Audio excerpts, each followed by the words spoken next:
My name is Richard. I'm 79 years old. I'm recording this because I don't know how much time I have left to say it. Not because I'm sick, though my hands shake now and I forget things more often than I'd like, but because some things sit inside you for so long that they calcify. They become part of your bones, and if you don't say them before you go, they go with you.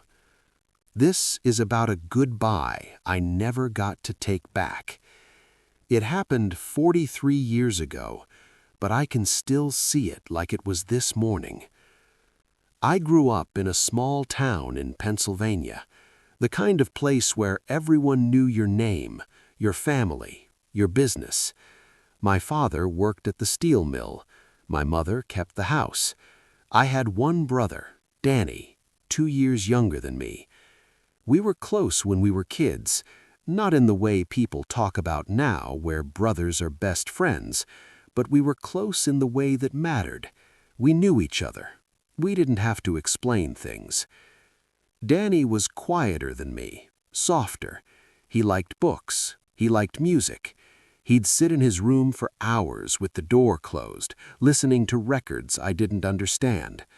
I was the loud one, the one who played football, who had friends, who fit. I didn't think much of it then. I just thought that's how we were. When I was 22, I got married. Her name was Linda. We'd been dating since high school. It felt like the right thing to do. Everyone expected it. I expected it. Danny was 20. He was still living at home, still quiet, still spending too much time alone, my mother used to say. He came to the wedding, stood beside me, smiled in the pictures, but I remember looking at him that day and thinking he seemed far away, like he was watching from somewhere else. I didn't ask him about it. A year later, Danny told me he was moving to San Francisco. We were sitting in my parents' kitchen. It was a Sunday. Linda and I had come over for dinner. My mother was upset. She didn't want him to go. My father was quiet, the way he always was when he didn't approve of something but didn't want to fight. "Why San Francisco?" I asked. Danny looked at me. He had this look on his face, like he wanted to say something but didn't know if he could. "I just need to go," he said. I didn't push. I didn't ask what he meant. I just nodded and said, "Okay." I think part of me already knew, but I didn't want to know, so I didn't ask. He left 2 weeks later. I drove him to the bus station. It was early in the morning, still dark. We didn't talk much on the way there. The radio was on, some song I can't remember now. When we got there, I helped him with his bags. He had 2 suitcases and a backpack. That was it. We stood outside the bus. I remember the diesel smell, the cold air, the way the streetlights made everything look orange and tired. "You'll be all right," I said. He nodded. "Yeah." I stuck out my hand. He shook it. "Take care of yourself," I said. "You too." And then he got on the bus. I didn't hug him. I didn't tell him I'd miss him. I didn't say I loved him. I just shook his hand and walked away. He called a few times in the first year. Not often. Maybe once a month. The calls were short. He'd ask how everyone was. I'd ask how he was. He'd say, "Fine." I'd say, "Fine." I didn't ask what his life was like out there. I didn't ask if he was happy. I didn't ask if he'd met anyone. I think I was afraid of what he might say. Then the calls started coming less, every few months, then twice a year, then just Christmas and birthdays. My mother would cry after she talked to him. My father wouldn't say anything. I'd tell Linda he was doing his own thing, that he was fine, but I didn't know if he was fine. I didn't call him. I waited for him to call me. In 1986, I got a call from a man I didn't know. His name was Joel. He said he was a friend of Danny's. He told me Danny was in the hospital. "What happened?" I asked. There was a pause. "He's very sick," Joel said. "He asked me to call you." I didn't understand at first. I thought maybe it was an accident, a car crash, something sudden. But then Joel said, "He has about 2 weeks, maybe less." And I understood. I flew out the next day. Linda wanted to come with me, but I told her I needed to go alone. I don't know why I said that. Maybe I didn't want her to see whatever I was going to find. Maybe I didn't want a witness. Joel picked me up from the airport. He was older than I expected. Kind eyes. Tired. He drove me to the hospital. Didn't say much. Just told me Danny had been asking for me. I walked into that room and I didn't recognize him. He was so thin. His face was hollow. His skin was gray. There were tubes and machines and beeping sounds. But when he saw me, he smiled. "Hey, Rich," he said. His voice was so quiet. I sat down next to the bed. I didn't know what to say. "I'm sorry," I finally said. He shook his head. "Don't." We sat there for a long time. I held his hand. It was so small. I don't remember his hands ever being that small. He told me about his life, about Joel, about the friends he'd made, about the neighborhood he lived in, about the little bookstore where he worked. He told me he'd been happy. I started to cry. I couldn't help it. "I should have called," I said. "I should have visited." He squeezed my hand. Barely.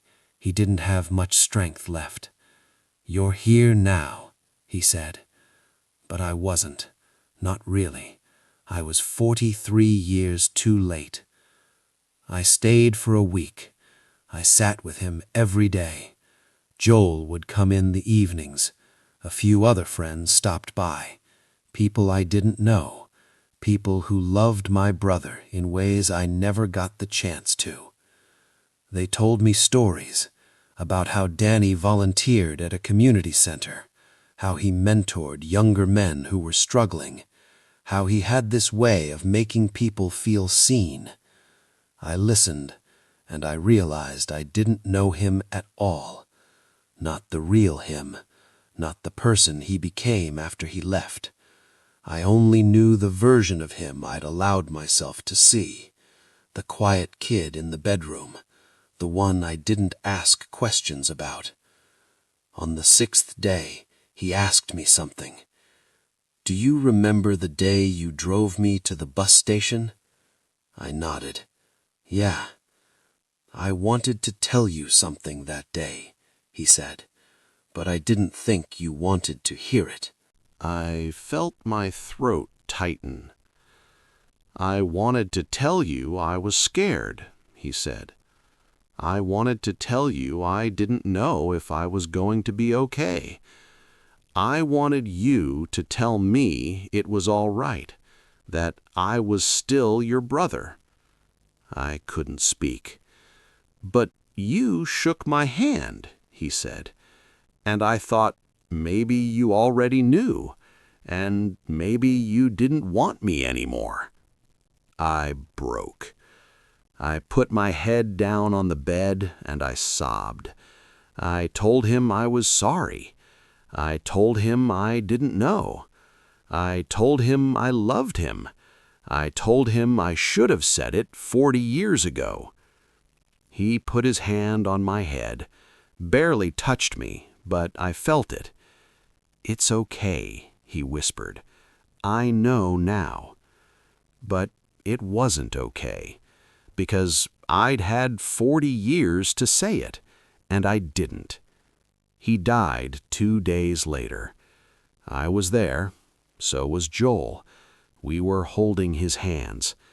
It was quiet, peaceful, they said.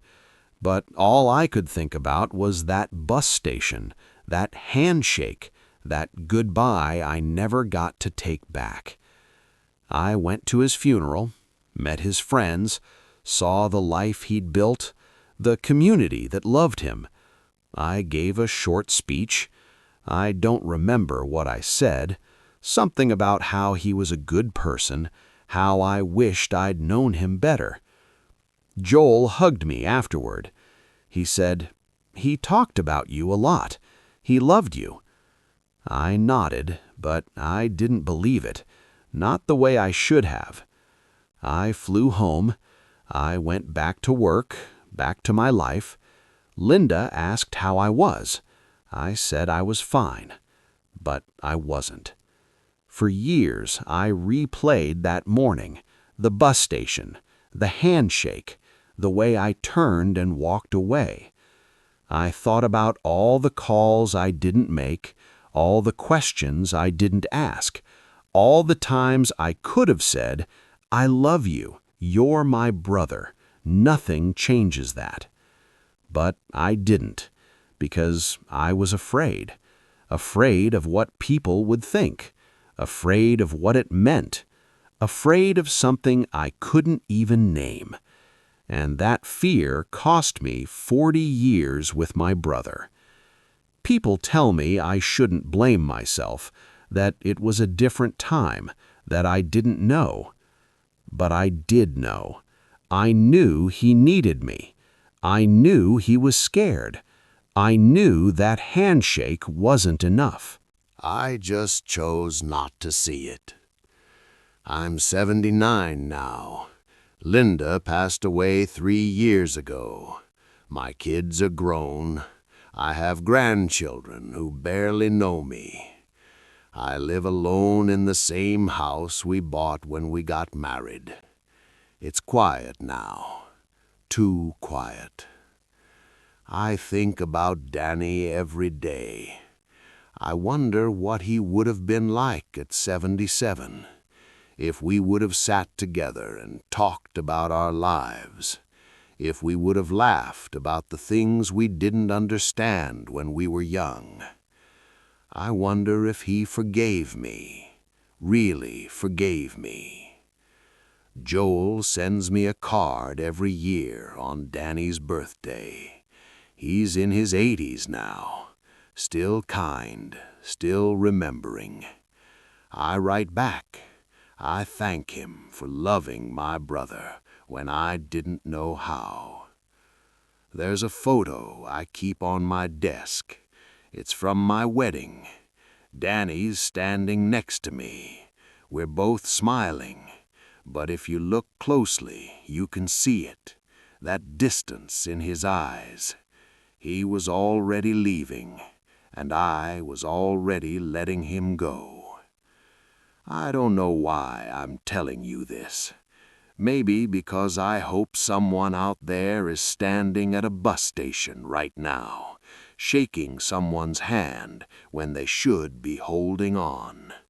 Maybe because I hope you'll ask the question, say the thing, take the risk before it's too late. I can't take back that goodbye. I can't call him. I can't visit him. I can't tell him I'm sorry in a way that matters. All I can do is sit here in this quiet house and carry the weight of what I didn't say. It's a heavy thing, heavier than I ever imagined. If you made it this far, thank you for listening. I don't know if this helps anyone. I don't know if it changes anything. But maybe it reminds you that some goodbyes don't get second chances, and some words, once left unsaid, stay that way forever. Take care of the people you love, even when it's hard, especially when it's hard. Don't wait as long as I did.